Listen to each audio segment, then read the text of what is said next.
závodu v Prievidzi som nastúpil pred 14 rokmi ako konštruktér. V súčasnej dobe pracujem na pozícii inžinier špecialista. Závod má vysoké štandardy bezpečnosti a kvality.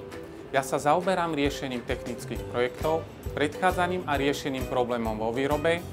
Aj bezpečnosť je môjim každodenným koníčkom. Baví ma, ak v práci hľadám nové a kreatívne riešenia na problémy, s ktorými sa stretávam každý deň. O ľuďoch pracujúcich v technickej oblasti sa hovorí, že ich cieľom nie je dielo, ale cesta k danému dielu. A to platí a to ma motivuje.